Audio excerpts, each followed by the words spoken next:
Good evening, dear sisters and brothers. Welcome to the evening session of Being Heartful Every Day with Swadhyaya. Tonight, we continue our reflections on the theme of perseverance.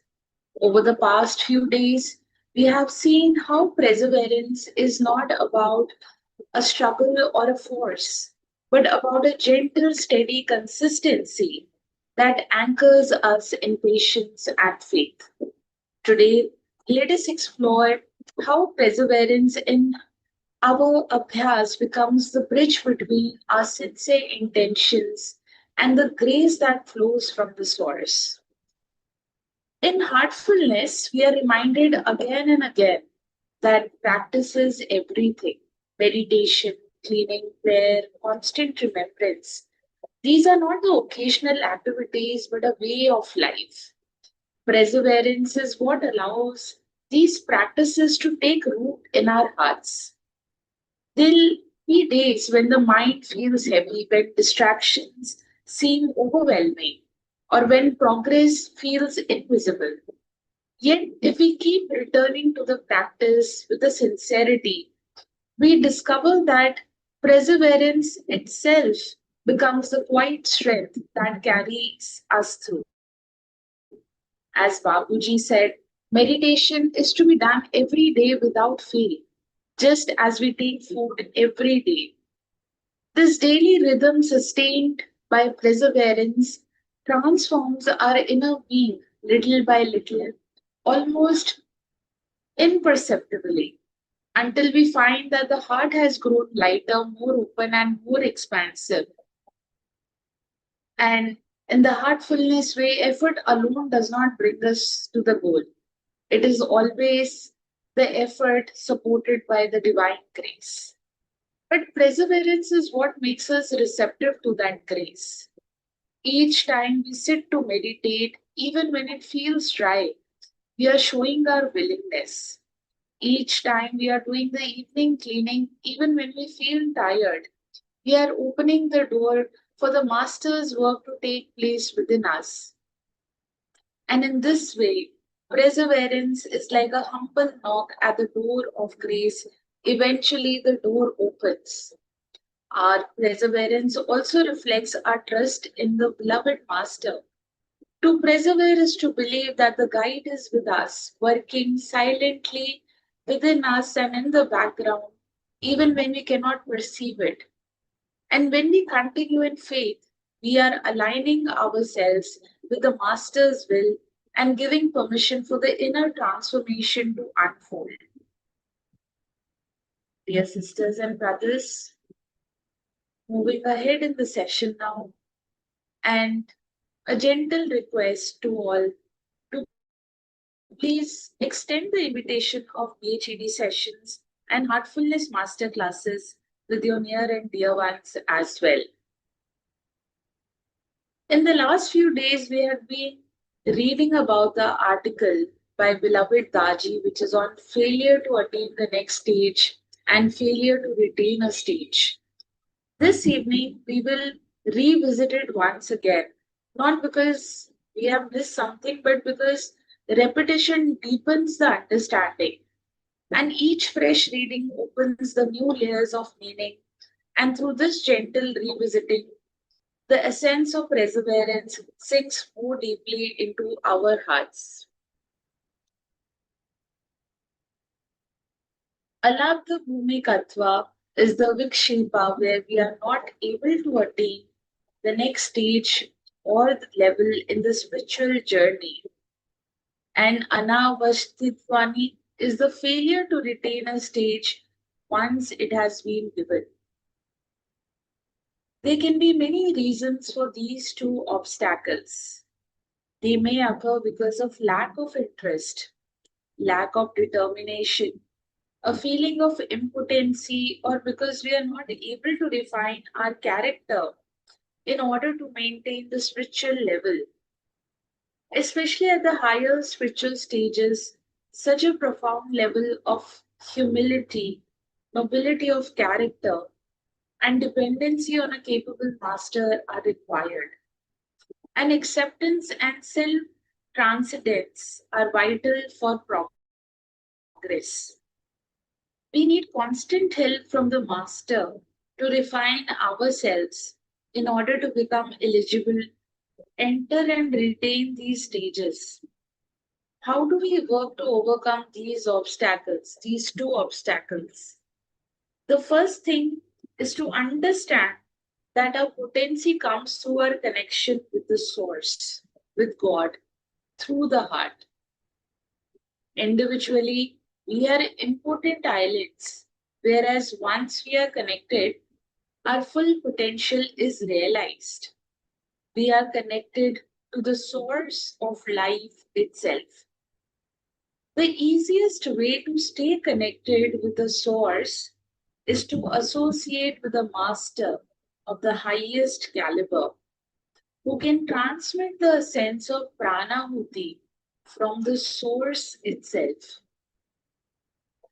The spiritual journey is only a way to expose more and more of that connection by uncovering the layers that keep us separate.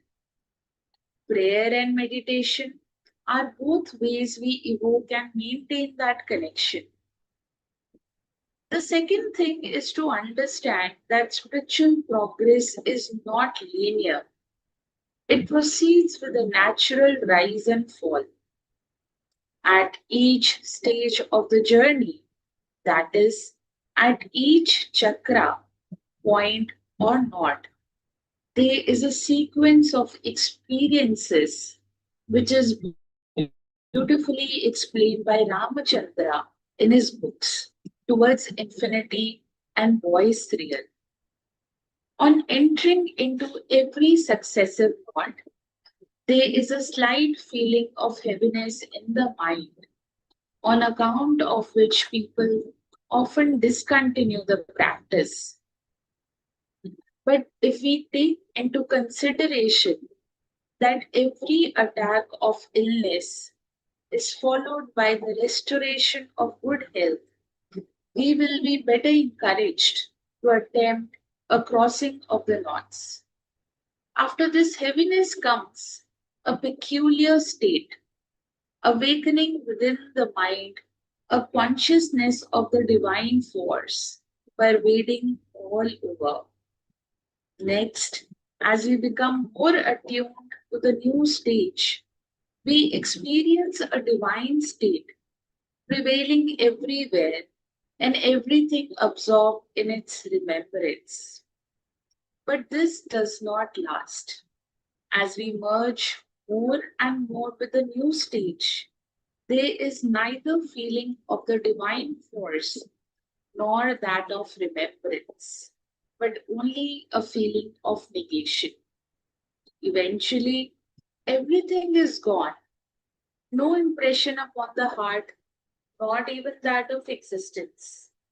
So, when we progress to enter a new chakra or knot, there will always be a feeling of discomfort and restlessness, just as when we move location in our worldly life, there is a change and upheaval.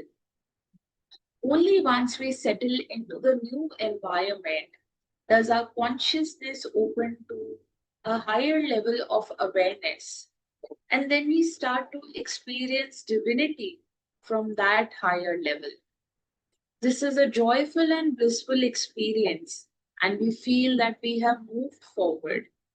If we continue to progress, we become so merged in that level that it becomes part of us. And then we lose awareness of its very existence. It is now in our subconscious mind, and there is only a sense of negation or nothingness remaining. Eventually, even that is gone. Dear sisters and brothers, we will take the rest from the reading. Let us prepare ourselves to offer the universal prayer together.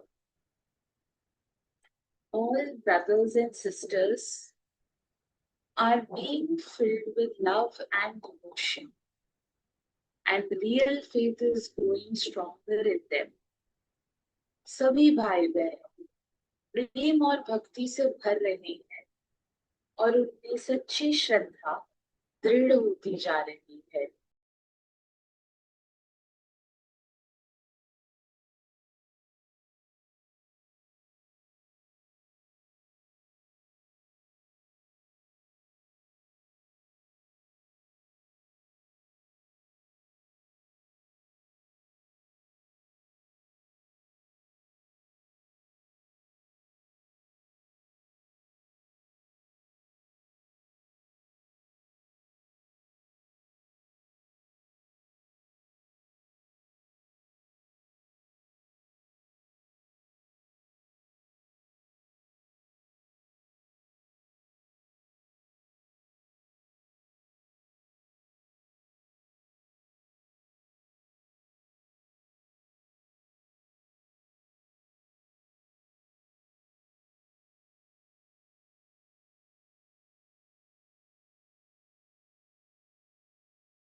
May this universal prayer awakens love, peace, serenity in the hearts of all.